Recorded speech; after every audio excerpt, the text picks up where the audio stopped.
Are any of you guys actually surprised that 151 is going up in price right now? Like, really? Is anyone actually surprised about this? Or is everyone just surprised Pikachu facing for no reason? My name is Jack, you're watching JBTCG, and today we're going to cover the recent spike in 151 sealed products, as well as the singles.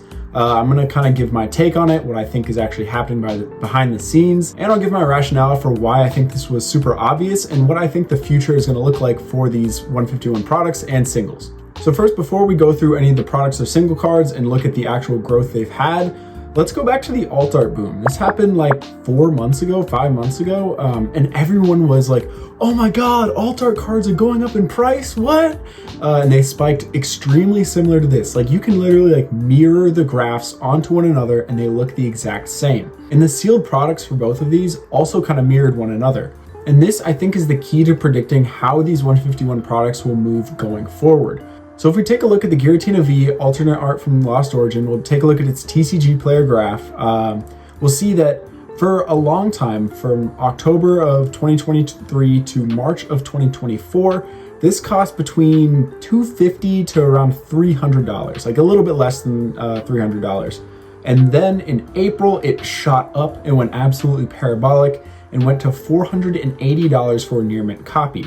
Since then, it has since dropped. It's still above $300, it's at like $340 right now, and this is what I think a lot of the 151 cards will do. I think much like the Giratina V alt art, they were undervalued. A lot of them were undervalued for the artwork and how rare they are to get and how expensive the sealed products and packs are. So at $250, the Giratina V alt art, in my opinion, is a steal, and the rest of the world thought so, so it's shot up in price. But usually when price fluctuations like this happen, they swing to like both ends of the spectrum. So it went from too cheap to way too expensive, and then it kind of settles back down. So I think after all this kind of settles out over the next few months, these cards will kind of settle back down after they hit their highs. I don't think these are going to grow infinitely, and I don't think they're going to reach a peak and then just hold it and then go up again. I think we'll see peaks in the next month, and then they'll drop back down, similar to pretty much all the alt arts. Now, after that settling out period happens, I think there will be further growth in these singles, and they probably will eclipse their highs from this month sometime down in the future. But these cards just can't keep spiking this way forever. It's just simply not possible. And if you're wondering, just how much have these cards grown? Well, let's take a look at the top hit from the set, the Charizard EX SAR. This one has grown 68% in the past month. It went from $123 to $208. That's exactly what the alt arts did. They pretty much doubled in price within a month. And look, I've made videos talking about undervalued cards, and this card I did have as being undervalued, but I don't think it's deserving of a price tag that's well over $200 or $300. I think it's more deserving of a price tag at like $160. So if I were to guess what's going to happen in the next 2 months, it's probably going to come a little bit back down and end up maybe around the 180 range. Moving on to the second most expensive card in the set, the Blastoise SIR. This one was at $55 and has jumped to $61, so not a huge gain. Most of the gains are really in this Charizard card. This is only a 10% gain in a month, which, when you think about it, 10% gain in a month is still pretty large, but it's not 68% in a month. And then we'll move on to the Venusaur SAR, the next most expensive card.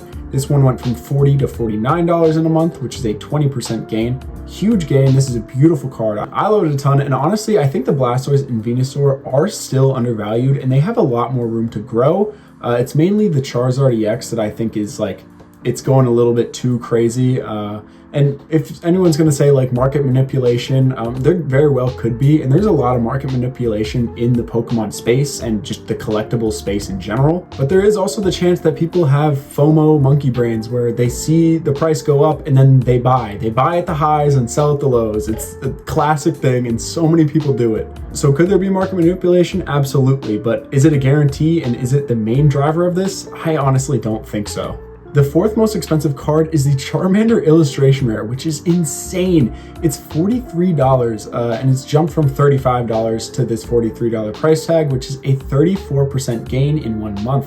That is huge. It looks like the Charizard EX line is obviously the most that's affected by this like craze around Pokemon 151. Shocker, it all goes to the Charizard, but the Zapdos EX, which is in my opinion the best card from this set, This has only gained 14% in the past month. It went from $37 to $42, which honestly I think is a steal. I still think that the Zapdos, Venusaur, and Blastoise are kind of good deals at their prices, just because they are rare. You'd have to open a ton of packs and spend a ton of money if you actually want to pull them yourselves. So buying these singles at these prices isn't egregious, but the Charizard kinda is. And that's all the singles I'm going to go over. Those are really the notable ones.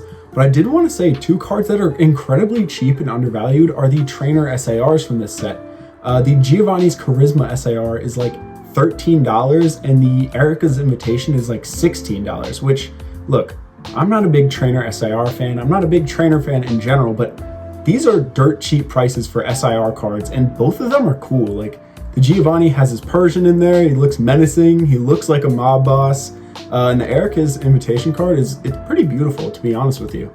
So I don't really know whether it's cheap. They're not like super common to pull or anything, and like that's the cost of 2 packs. You could buy a mini tin of 151 or get an SIR card for the same price, which I don't know, that just seems off to me. And maybe that means they'll have a lot of potential to grow in the future and be like good single card investments, but I don't really know. Now on to what I'm into and what I'm invested in, and I assume what a lot of you guys are invested in. These are the sealed products. First off, we'll look at the Ultra Premium Collection. This one has gone absolutely parabolic. This one has gained 37% in the last month, which is insane, especially for a sealed product. And it's not like it went out of stock on the Pokemon Center like how the booster boxes from Sword and Shield did, where that was the last thing holding them down and then they shot up. This one just went up. Just 151 hype. Nothing crazy here. $138 to $186. That's stupid. Honestly, at that price, I'd rather buy the Charizard EX Ultra Premium Collection. Fortunately, I have some Ultra Premium collections, but yeah, at $186, that's expensive. The Binder Collection, which I don't think we'll ever get another reprint for. I could be proved wrong. I'd happily be proved wrong, but this one has gained 20% in the past month. It went from $47 to $58. Let me remind you that retail for this is like $25. So this one is insane. This is insanely expensive. And we'll move on to another product that has had huge growth. This is the Pokemon Center ETB. Shocker, the most limited product available for 151. This one's gone up 47% in the month. 47, that's insane. $148 to $217. A lot of this is in the Pokemon Center stamped Snorlax card. Like, that one's worth, I think it's over $100 at this point, or it's close to it. That's crazy. This is insane stuff. I don't know if we'll see a retrace for this Pokemon Center ETB. Like, we very well could, and I wouldn't be surprised if it drops a little bit, but this is the one product where it is limited enough. It's not going to get a reprint like all the other products can. Like, it could just hold a huge price tag for a long time. But if we look at the regular ETB, huge growth, but not like the Pokemon Center version. 21% in the past month. It went from $77 to $92. This thing's going to be above $100 really soon unless they reprint it, which I don't know why they haven't made a huge like product restock across all websites, across their own Pokemon Center website. Like, they have the facilities to print million or billions and billions of cards. I'm not sure why they're not printing that much of 151. Maybe they're waiting to do it around the holidays or something like that, but really don't know. Pokemon Company is mysterious. All right, onto the booster bundles. These have gained 19% in the past month, even with reprints happening. These went from $42 to $50 in the past month. And that's about where their high was. I think it might have been $55 a couple months ago. But if you can get any 151 product at retail, good on you. It's pretty hard to do. And clearly, if you can get any of it, it's worth way more than what you pay for it at retail. Like, everything is pretty much double retail price at this point. Poster collections are the only thing that has decreased. And this is because they've been restocking really consistently at like Walmart and a couple other websites. So these went from $27 to $25. And if you're like, you have a bunch of these and you're selling them right now, honestly, I personally wouldn't. I have a bunch of poster collections, and look, when these things get restocked, when the binder collection got restocked a couple months ago, they dipped in price. They were pretty cheap. And then over the next few months where there isn't restocks of them available, they shoot back up. So I anticipate these poster collections being, I don't know, close to $40 in a couple months here. I don't think they'll be as expensive as the binder collection because it's cooler. You get one more pack, it's more exclusive and stuff. But I think at $27 to $25, that's a little cheap. And I think this product will grow a pretty good amount over the next, I don't know, couple months, couple weeks. But yeah, this is pretty bonkers, but it's nowhere near unprecedented, especially in the Pokemon community. It seems like people just forget that the alt-art boom happened and then directly afterwards it crashed. Like, it's probably going to be the exact same deal with 151. I know the hype for 151 is kind of another level compared to the alt-arts, but I think these are going to do pretty much the same thing that the alt-arts did, maybe to a lesser extent because the hype and demand for 151 is there. But I think all it would take to bring these prices back down is a meaningful restock or reprint, which I know all of you guys are hoping for. I'm hoping for, I think even if you're a sealed investor, like you're hoping for a reprint of 151 just to expand your investment in it and maybe be able to justify ripping some packs because it's not going to absolutely break your bank.